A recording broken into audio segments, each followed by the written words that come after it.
My name is Eric Van Horn. I bought my first franchise in my 20s, and since then, I've owned 6 brands with 25 stores in 8 states. I've also helped 1,000 people find the right franchise for them. People like us who are not cut out for the 9-to-5 and like to work smarter, not harder. How do we find the right franchise, buy it, grow it, sell it, and how do we do it in a way to own the business without it owning us? Those are the questions, and I'm on a mission to give you the answers. Welcome to Franchise Secrets.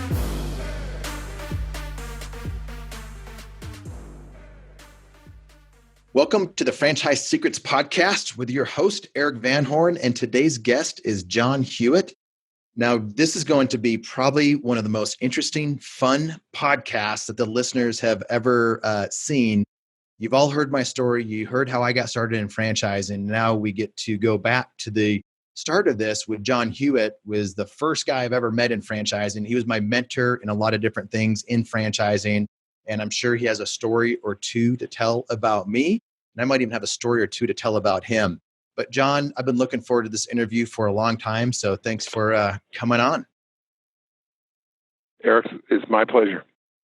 So a lot of people know my story, and they know me as the guy that sold a piece of real estate in Virginia, went to a discovery day, which was actually the convention at Regent University. And then what they don't know is like how you just kept feeding me full of food. And I just kept coming back because I loved all the good free food. And then I ended up buying a franchise.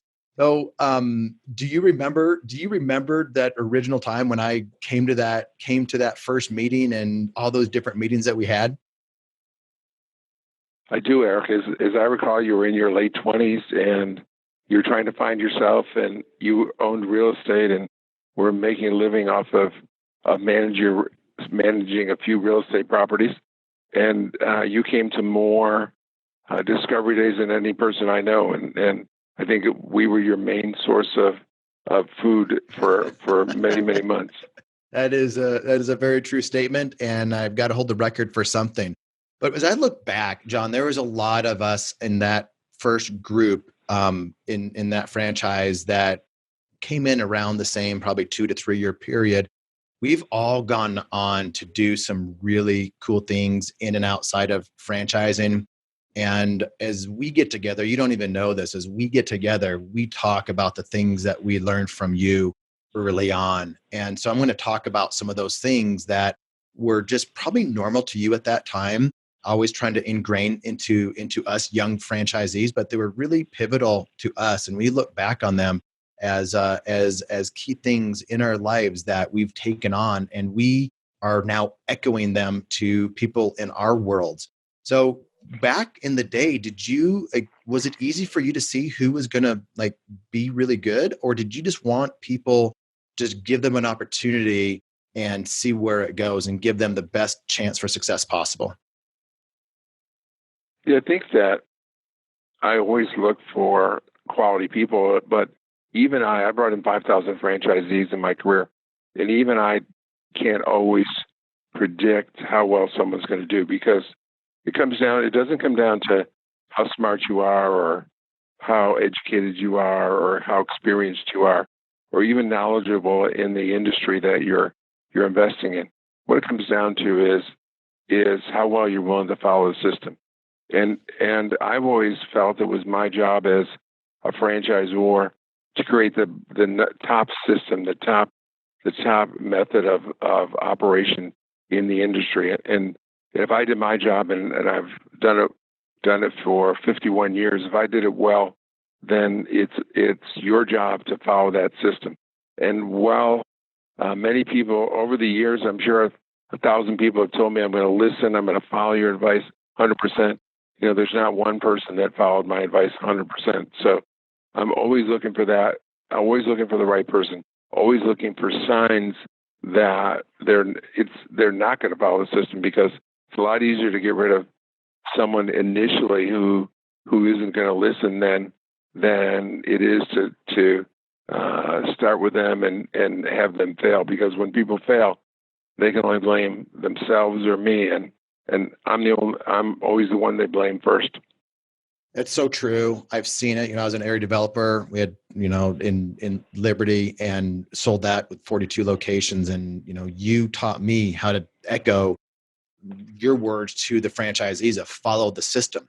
And it was so normal, but I've never heard people in the culture of the franchise as a franchisee base to understand you just got to follow the system as I did being with you and part of your franchise. It was always follow the system.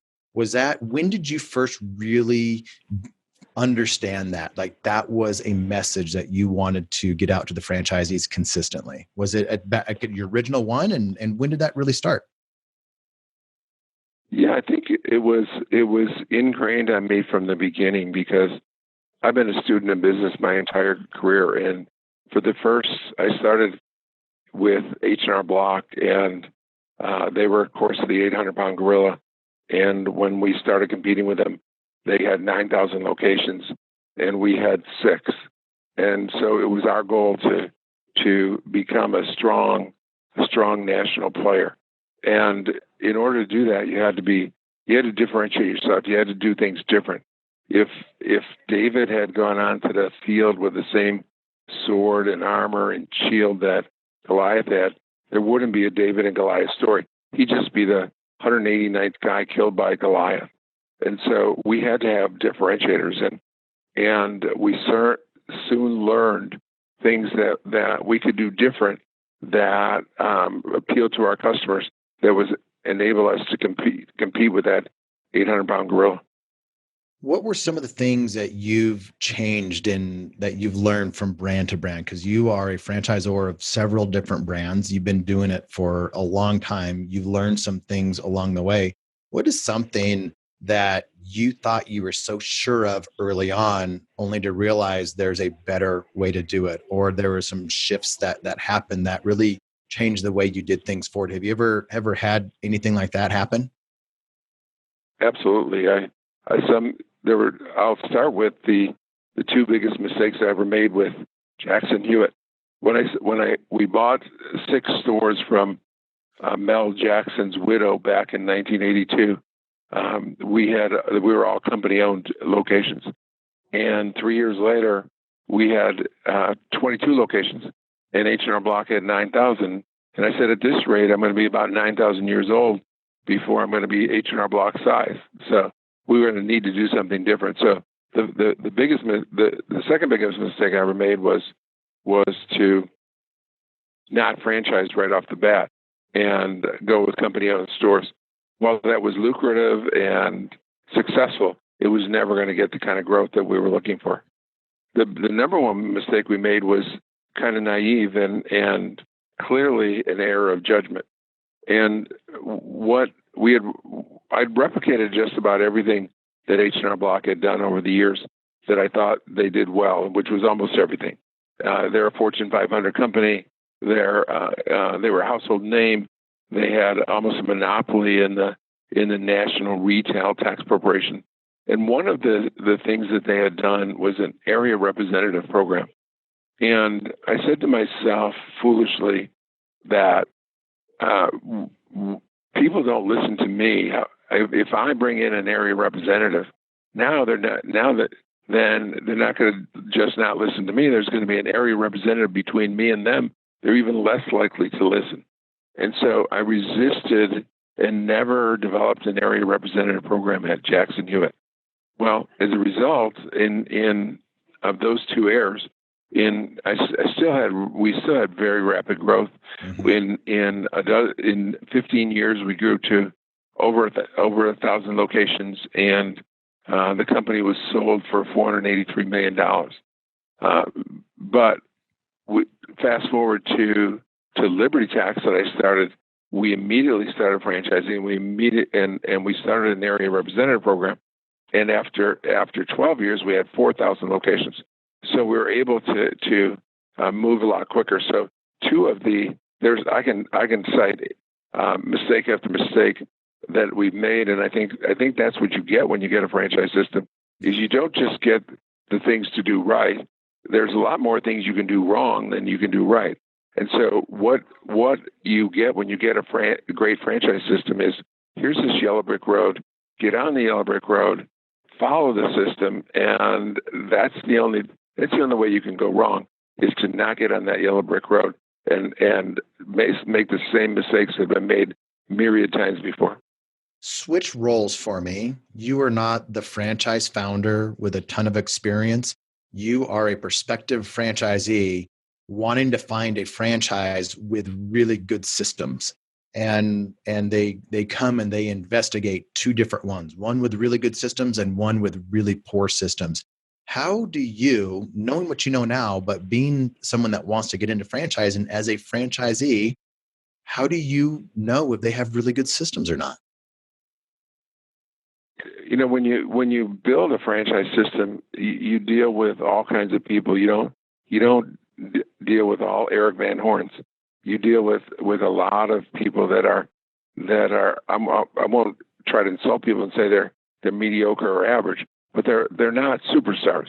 And so what you have to look for is a methodology, a system, a systemization that can take over for someone who doesn't have all the greatest marketing skills, doesn't have all the great leadership skills, and you can transform them into a successful business person.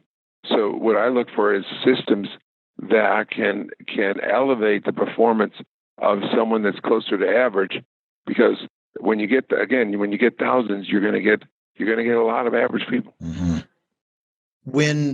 So I was just mentoring and coaching some franchisors and some of this stuff. And what they think are really good systems are systems for the above average or for the people that are, going to excel. They don't have systems for the average or even underperformers. And I know that you did, and you had things that were in place that were really dummy proof, for lack of a better way of saying it. They were things like, you should do this today. You need to go visit 50 businesses today, and then you need to do this tomorrow. Was everything always the systems towards the average person in your mind as you were creating this stuff? Absolutely. You have to dumb it down to the simplest details. The people have difficulty.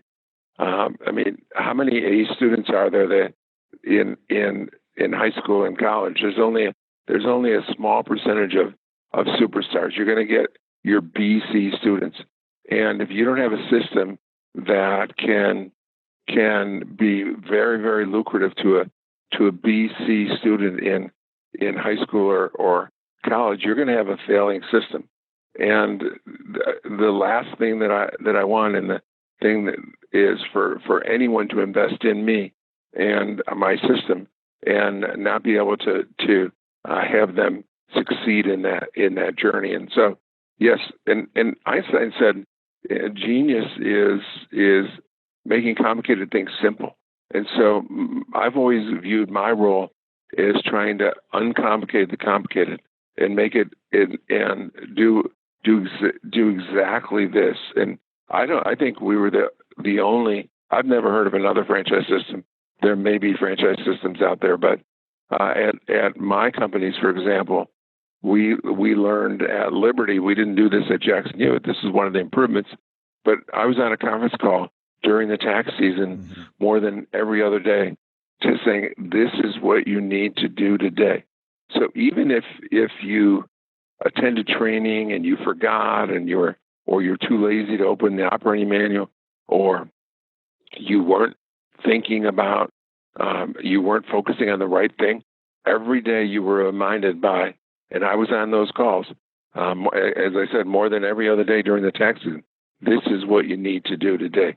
And I think the failure to do that is why in the International Franchise Association, you only need 20 franchises to be in the top 50% of all franchises, because most franchisors or many franchisors tend to not lay it out in a simple enough methodology.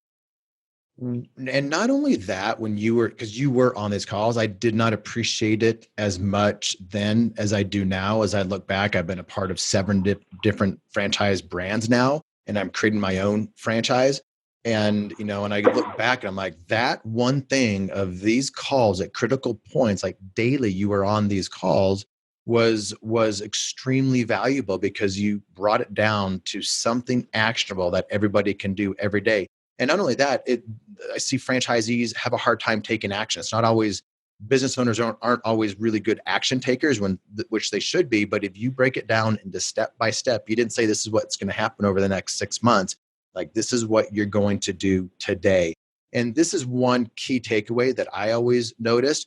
You were talking on there, but you also had top performers. And they might not be top performers across the system, but they were doing one thing really well. And when I say really well, that means they got actual results from it. So you were always elevating top franchisees or franchisees that were getting results. What was the methodology behind that? How intentional was that? What I learned, Eric, is that, first of all, no one's going to listen. You have children. You have 3 children. Your children don't listen, and I know your parents well. They can vouch that they've told me many times that you didn't listen to them. So no, that's a lie. People, right?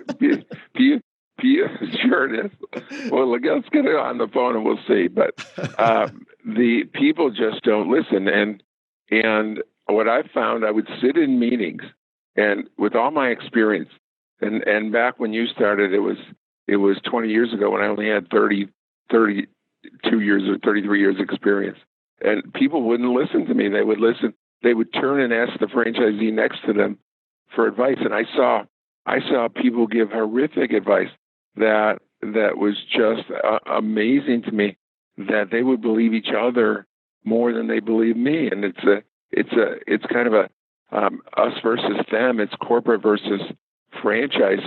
It's like you as a child, I'm sure you and your sister bonded against your parents. It's children against parents. It's corporate against franchise. And so the first thing you get is more credibility. The second thing you get is, I found I divide franchises into 3 groups. One is superstars. Secondly is they're never going to make it. And third is somewhere in the middle. And the superstars you're talking about that do some things very well or many things very well, you need to nurture them. And when you're exactly right, when you get them on a call, not only are they listened to more by their peers, but it elevates them in their own mind. And they feel more part of the system. And they are even more loyal and committed because you're recognizing this. I mean, some people are mostly motivated by being recognized more than money, more than anything. They just want recognition. And that recognition is so powerful. And as I said, they're listened to even more closely. And so you need to develop a group of leaders in your organization who can help you take you to the next level. I see that so key. And one of the reasons I'm getting ready to start a mastermind group for franchisees, because they don't have that. You were really good at that. You had a system there that elevated these top performers, not at these conference calls, but you actually had meetings for them. I know a handful of franchisors that have meetings and special meetings and really learn from their top franchisees and help them learn from each other and just facilitate that. But I don't see it out there very much. That's why I'm going to be starting a group for franchisees to be able to get together and learn from each other. But when was the evolution of that, the Top Gun program? Well, I'm always a hands-on CEO, and I prided myself in being successful or accessible to all the franchisees. And what I would tell the franchisees is, if you can't get an answer from your support person, just keep going up the ladder and keep going all the way to get to me, because I've been doing this for 50 years now. I'm the granddaddy of tax preparation. I went into every training, and at the end of the training said, okay, we would have a parking lot of difficult questions that the support people couldn't answer, or the trainers couldn't answer. And I would take the most difficult questions and answer those questions.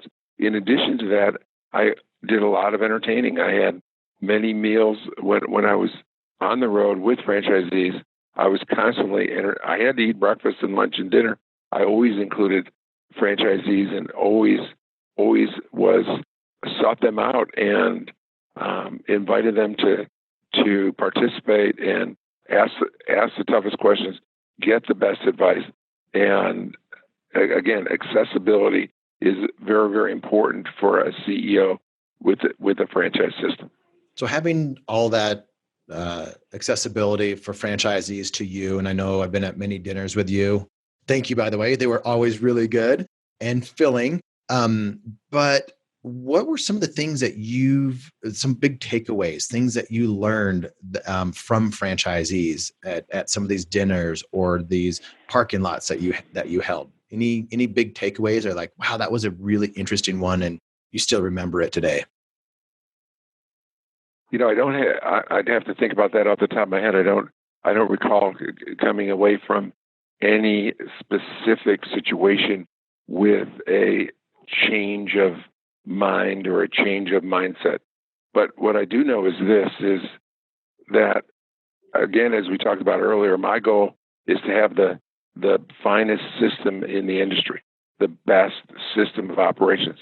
And I know for sure that to have the best system of operations, it has to be improving. Mm-hmm. And the improvements, I could go into a room and with all my experience, I could think of, how are we going to improve this and how are we going to improve that? But that's not what I wanted to know. What I wanted to know is, how did this work for you? What was the best marketing you did in February? What was the best marketing you did in January? What was the best?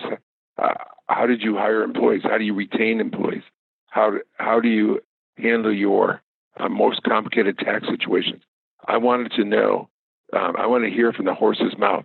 When you're evaluating a horse race, you want to talk to the trainer, the jockey, or the horse. I want to talk to the horses and find out what they're seeing.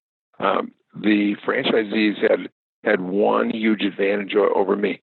My big picture is way bigger than their big picture. My experience is way bigger than their experience. But they had the advantage of day after day, week after week, dealing with hundreds and hundreds of customers. They had their pulse on what the customers needed and wanted. And it's our job. I've learned a long time ago. It's you don't try to get a customer to change his mind. That's very, very difficult. Change what his goal is. What you do is figure out what they want and figure out how to get it to them. And so what I was always looking for is ways to exceed my customers' expectations. What were the customers' expectations?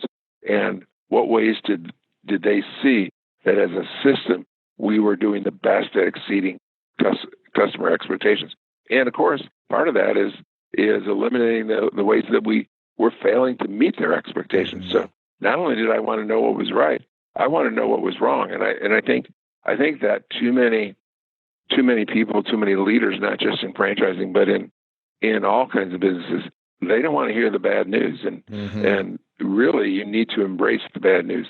That's the easiest way to learn. And again, it comes down to improving the system. Every system has to be improving, or it's not going to be best. I think franchisees are afraid to talk about the hard things, or if they do talk about it, they talk about it amongst themselves because there's not a venue to have those things work up in a system. I was talking to a CEO of a franchise, and they were saying, Eric, there's Facebook groups out there that we're not involved with. Their franchisees have their own Facebook groups, and there's a bunch of complaining going on and all of this and that and the other. And I said, why don't you start a Facebook group and invite them? And they did.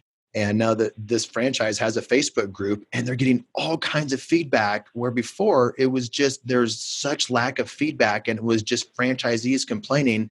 And there was things that the franchisor needed to know that they weren't aware of because the franchisees didn't have an avenue to be able to give that information to them. They actually wanted to help and not complain. Not all of them, because you're always going to have them complain, but they actually wanted to help improve the system. And it was a simple thing as starting a Facebook group.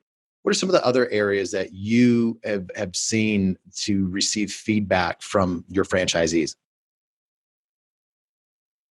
Yeah, no one likes to give people or CEOs bad news. And so almost never, it's so rare inside my companies to an employee to come forward and say, I screwed this up and we did this wrong. I mean, it's always someone else's fault. Well, the beauty of franchises is you can't. They're going to complain about something. My favorite example is of something that you would think no one can complain about, and they're going to figure a way to complain about something. So let's say I had 1,000 franchisees, and I said, I'm going to give you all $10,000.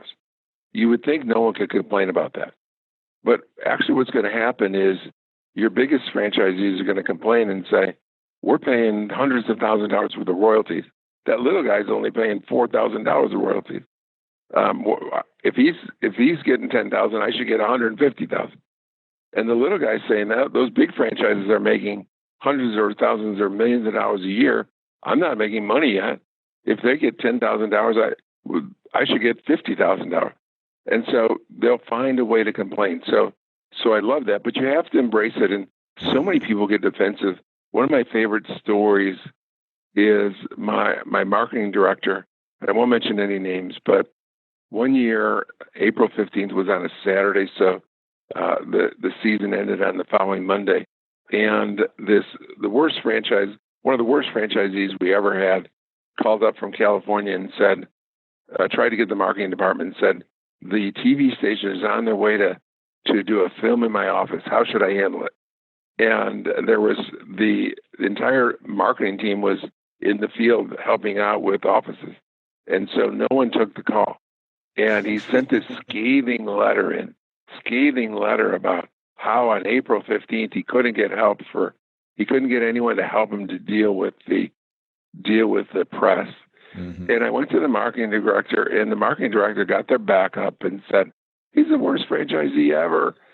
I mean, why are you listening to him? And I said, because we can learn. Mm-hmm. I said, we can learn. Why? First of all, why isn't there in the operating manual some kind of instructions for what you do when the press calls? Because taxes are it's death and taxes. And every TV station, every radio station, every newspaper is going to do some story on taxes during tax season. So we should have something in the operating manual. We should also have training, in advanced training. We need to include an hour or a half hour on what you do when the press calls. I mean, what an opportunity! What a missed opportunity. So here's our possibly worst franchisee ever, who's complaining, and it's value that added value to the whole system. And what I found is that you have to look for systems that are replicable or situations that are replicable. I call it tip of the iceberg. When something happens, is it a one-off situation, or is it something that's going to happen over and over again? And if that was the only TV news crew that was ever going to visit one of my offices, one of my 10,000 offices, then yeah, we don't need to create a system for it.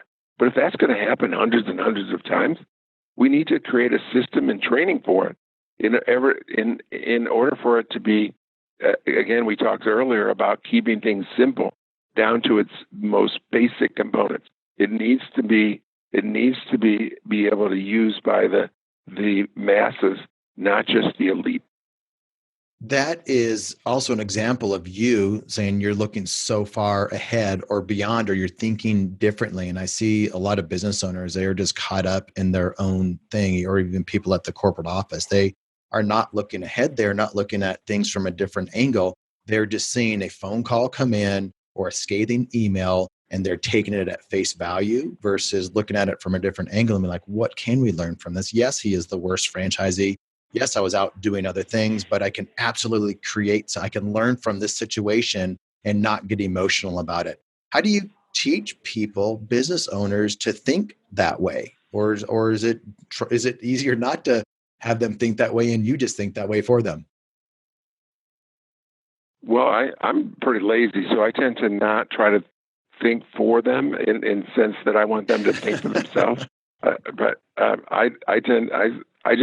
What I do is I talk and I sign things, and other people do the work. So no, I try to create I try to create systems for the commonplace events that are going to happen in a business. And if I can do that, then we're going to exceed more and more people's expectations. And so we look for common situations to be able to exceed people's expectations. So, for example, one of the things you mentioned, one of the tools that we used in marketing is we recommended during certain parts of the tax season to go to 50 businesses a day and pass out gifts. And so one of the gifts that we recommended, donuts or pizzas or cookies, or some people would buy after Halloween, they would buy leftover candy at 60% off, and then they'd pass out that during the tax season. And I thought one way to exceed expectations would be that sometimes you go into a store and they say, "Oh no, I have diabetes, I can't have it." And so what I would teach them to do is to, in that situation, you would leave the location and come back 10 minutes later or 5 minutes later, and you'd have some sugar-free candy or sugar-free something, and it would just exceed their expectations. And so you create systems for whether you create what looks like adversity is the person, "Oh no, I can't have any candy. Please take that away." You create it into a very positive experience. And you just doing that, those were examples that you would teach us a lot as we were growing up within that system. And you had a lot of different things that you would say. They were part of the mission statement. One of the things I remember you talking about a lot is, don't come to me with just a problem. Remember that? People would come to you with just a problem. What do you tell people that are coming to you like that? Absolutely. Anyone could complain. Anyone could say that I have this difficulty. What I need you to do is think of a solution. And one thing I did, encouraged all the employees. I set up at employee meetings and said, all the improvements that we need to make in the next 12 months or 36 months are in this room. We need you to bring forth your ideas of what we can do, even down to the littlest idea on how we can improve our organization. Because again, if you're not improved, in my opinion, you're either improving or declining. Yep. And I'm committed to improve. One of the things that I remember to this day is we met in the conference room. There was, I don't know how many of us in there, about 20 of us.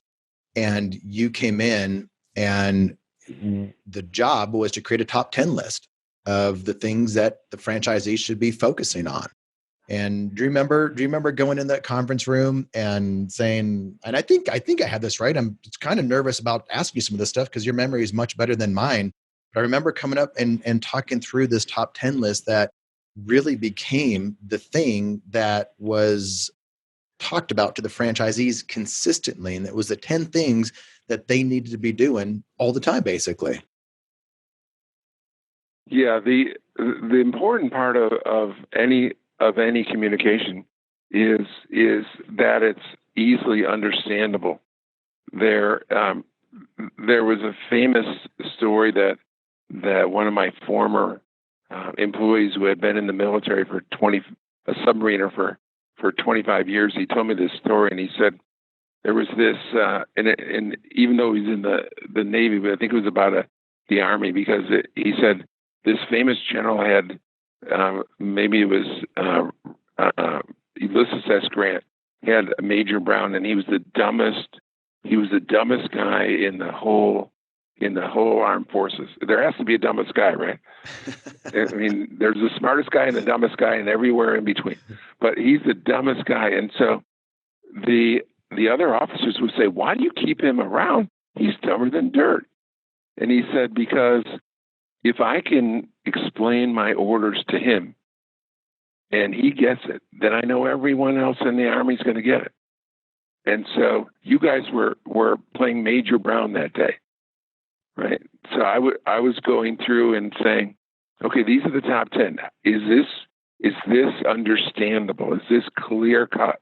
Is the average franchisee going to understand this top 10 thing to do. If not, we need to dumb it down so that every single person in this company, every single person in the field knows what are the most important things to do. And so it has to be something that can get to the lowest common denominator. John, when we were at that company, you had goals there that were your goals, and you weren't able to reach those goals. And you were always a guy that talked about the journey as well. And I know that there's important things along the journey. So it's not just the goal, but it's the journey. How do you view goal versus journey? And what do you get more excited about? What gives you more joy? There's a new book about that. It's by Simon Sinek, and it's called The Infinite Game. And unfortunately, or fortunately, business is not a finite game. A finite game is like a baseball game. It's 9 innings, right? It's 3 outs per inning, and it ends. And you have a commitment and a goal to meet a finite number. A business is a work in progress. It's an infinite game, and the person or the people you have to compete with is yourselves, and you have to best yourselves and be all that you can be. And so, to me, even though we set external goals and had very audacious goals, and we set huge records. You were there at Liberty when we grew from 0 to 4,000 in 12 years, top 5 ever in the history of franchising. That didn't make us meet an overall number 1 goal, but we still were incredibly successful. And that put us in, again, the top 5 best ever in the history of franchising. I founded 2 of the top 100 largest chains ever in franchising in the United States. And what I learned, though, is, especially the first time I cashed in when we sold Jackson Hewitt after 15 years, I learned that the treasure at the end of the rainbow is anticlimactic. And in the meantime, if you spend all your time dreaming of that treasure 5, 10, 15 years from now, you miss life. And the journey is the joy. Mm-hmm. Yeah, the journey is the joy. I see that, and I can see, as you were talking about that if you have a goal that is achievable, I could almost see you saying, like, we had a goal that was too small. We should have had a bigger goal, because it's about like you said, the journey is the joy. And I've always just wanted to ask you that, to get your perspective on that.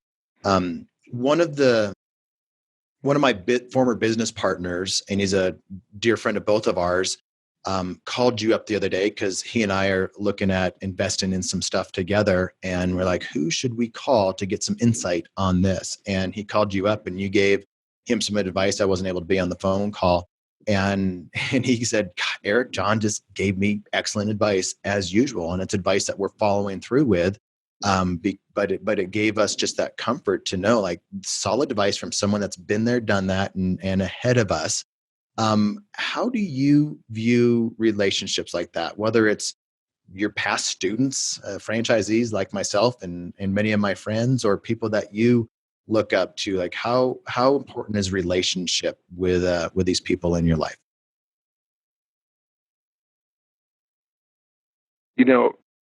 I'm different. I found myself unique in 4 or 5 ways that are very rare. And one of them is I have an obsession for helping people, changing people, and so much so that it can be a nuisance sometimes. I'm brutally frank, and sometimes people don't want to be helped. They don't want to change.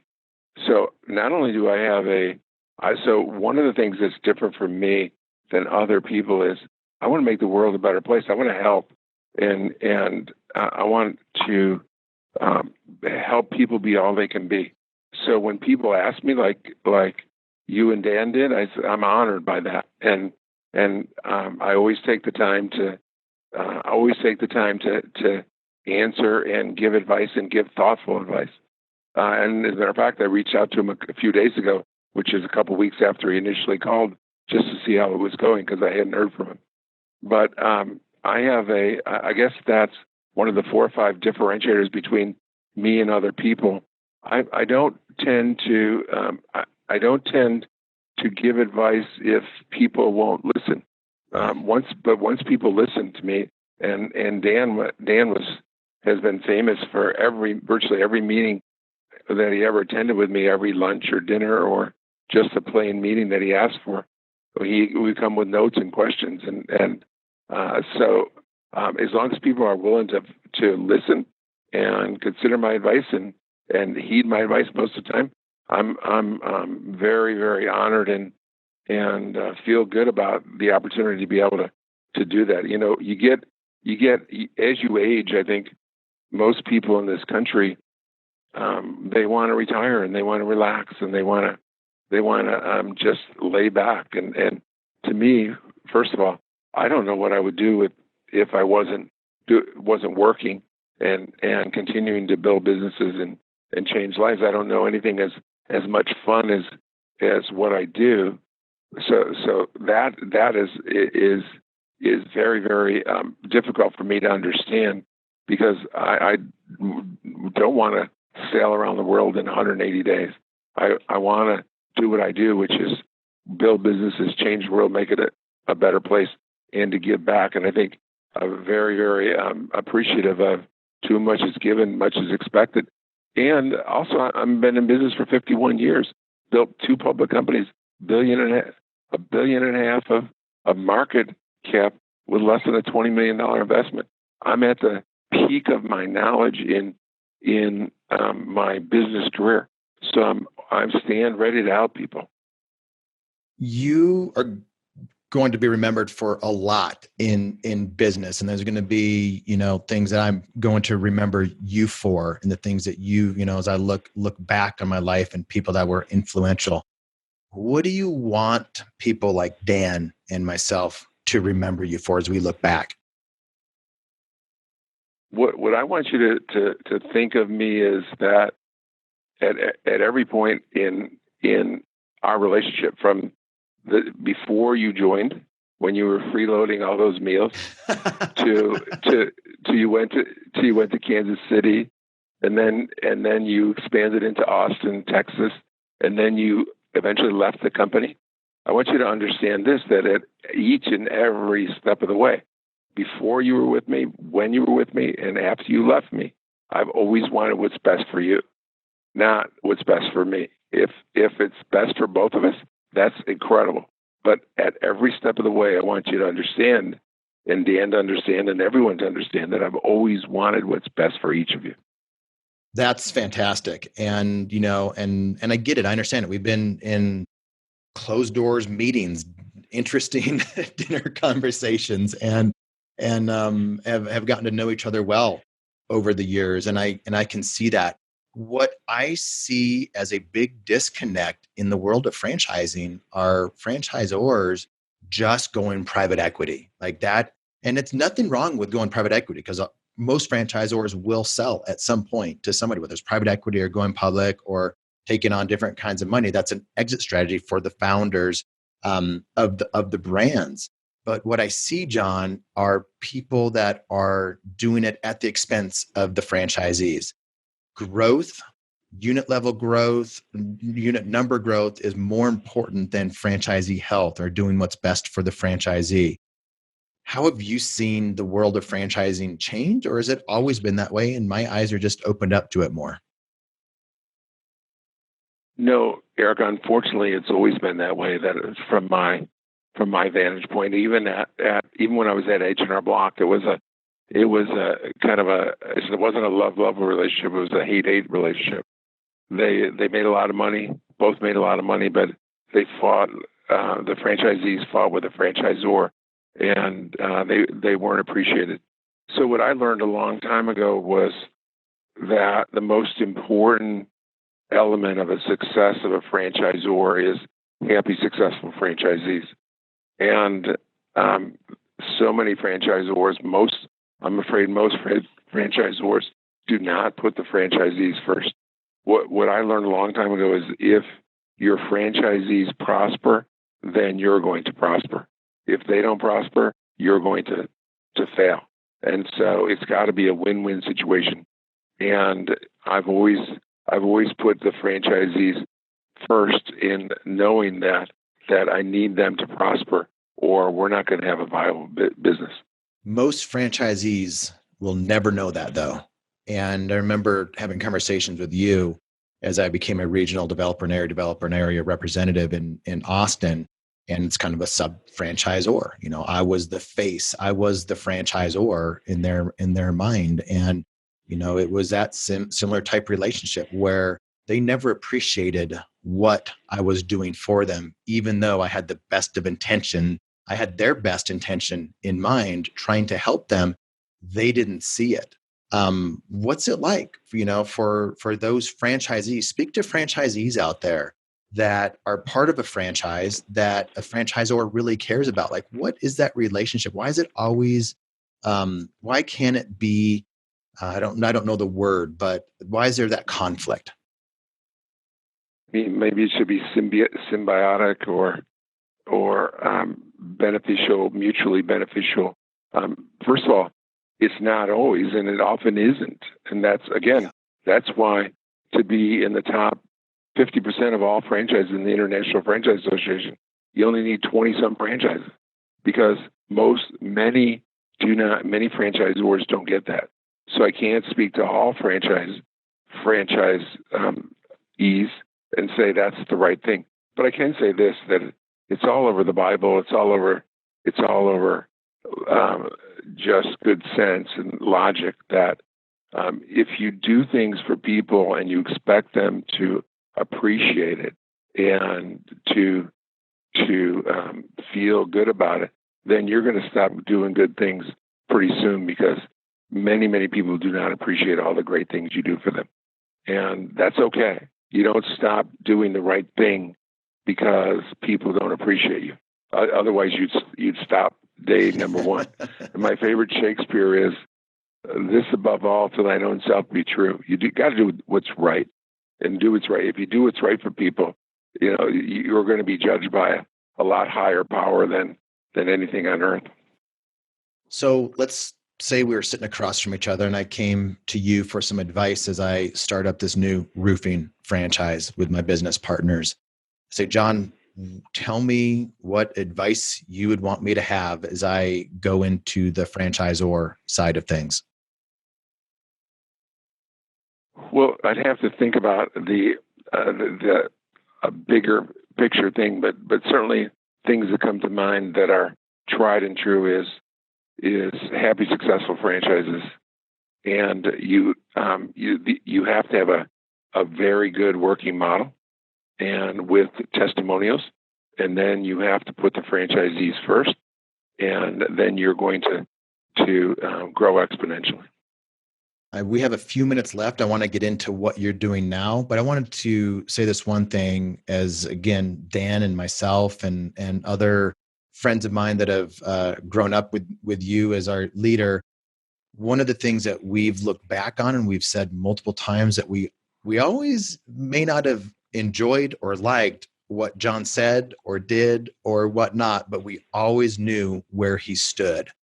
And because it wasn't a popularity contest. You weren't trying to be liked by all of us franchisees, but we always knew where you stood with different things. And that was always very consistent as we were growing up in that franchise. And I've looked back, and all of us have, and like, we really appreciate that. And I want to be the same way. I want my franchisees, I want people that work for me to know where I stand so they don't have to wonder. Have you, is that something that you've heard from other people before? Absolutely. And I appreciate that. And I learned after I left Jackson Hewitt, I learned the difference between honesty and integrity. And honesty is simply telling the truth about what's happened in the past. And integrity is about saying, this is what I'm going to do. This is what we're going to do. and then honoring that. And I'm fanatically committed. If I tell you I'm going to do something, then I'm I'm not 100%. I make mistakes, but I'm fanatically committed to do what I say I'm going to do. And there's so few people that have integrity. And it's not just in franchising, but success in this world is simply doing what you say you're going to do. And so if you do that, you're going to be, if that's all you do in life is do what you say you're going to do, you're going to be successful. And if you do that with franchisees, you're going to create a successful program. So you've gone on to do other things within franchising. I know that you took what you learned from Jackson Hewitt, brought that into Liberty, and then you were with Liberty and grew that an amazing amount. And now you're doing other things in and outside of the tax business. So what are you up to now? Yeah, we could spend a whole hour on just that. So I'm going to say it. The biggest initiatives, very simply. The first thing we did is we merged with a business broker.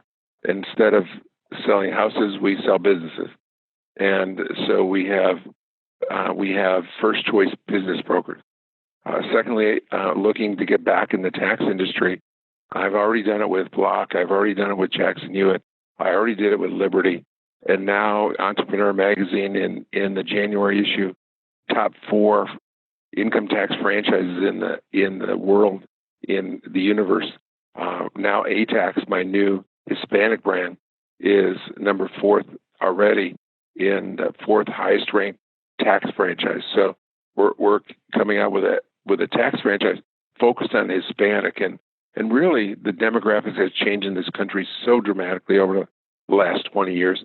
And it wasn't on my radar before the 2000 census, and all of a sudden the Hispanic population just came to the forefront, and it's doubled in the last 20 years. It's going to double in the next 30 years. The non-Hispanic tax preparation is shrinking. The other companies are going after that. So we're focusing on Hispanic and a whole chain of Hispanic organizations.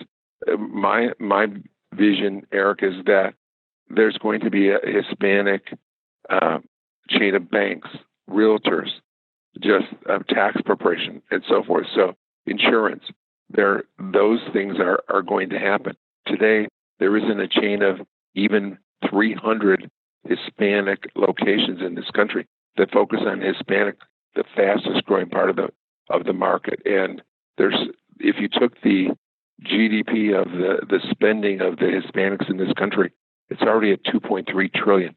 If you took that out of the U.S. and just by itself, it would be the 8th largest economy in the world. And so we're going first choice business broker. We're going ATAX, a tax franchise, and we're coming out with a higher end accounting and tax, more of think of it as a mom and pop CPA kind of practice. There's no brand name in medium accounting.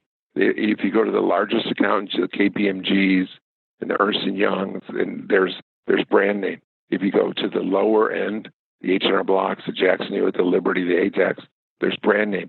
But in the middle, there's no brand name. And there's a company in France called Fiducial that's doing it in France very well. And if you extrapolate the 700 locations they have in France, there'll be 4,000 in the U.S. So the biggest 3 focuses, I'm focusing on starting a number of different franchise organizations. But the biggest 3 are the loyalty business services, ATAX, and first choice business broker. John, is there a central place where people can go find you, or is it on LinkedIn or Facebook or a website? My name is I'm on LinkedIn, I'm on Facebook, and Loyalty Brands is the name of our organization. And Loyalty Brands is on LinkedIn and Facebook and its own website. John, any last bits of wisdom that you want to give the audience, myself, any of your current or former franchisees? I think that what I ask of people like yourself that I've helped make 800 millionaires, and I'm glad to see you're one of them.